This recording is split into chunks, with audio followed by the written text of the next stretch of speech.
It's Nate with your tip of the week, and this week we are talking about wrists. We've had a few patients lately that anytime they do push-ups or just they're on all fours to do their bird dog or any of their exercises, that they get pain in their wrist. And so these exercises I'm going to give you are a good regression to slowly be able to build up weight into our wrist to be able to handle it. So at first we can kind of start into this position, and we can slowly come up onto our hands and then back down.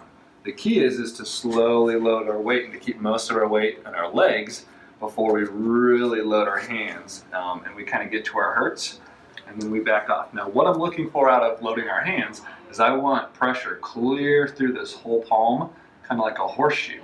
And so if we don't have this part of our hand down, that's a very important part. A lot of people will kind of be up like this. We want good flat hands.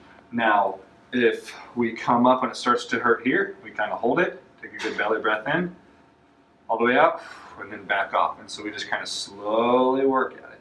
And we can kind of play with the directions that our hands are facing.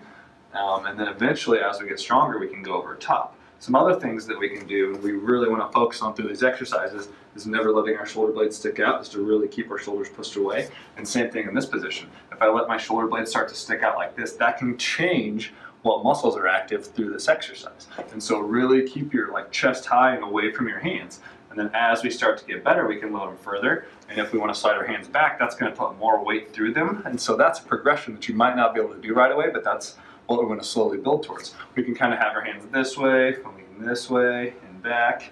And the key is that we're pressing all of our fingers into the ground to keep them nice and stable.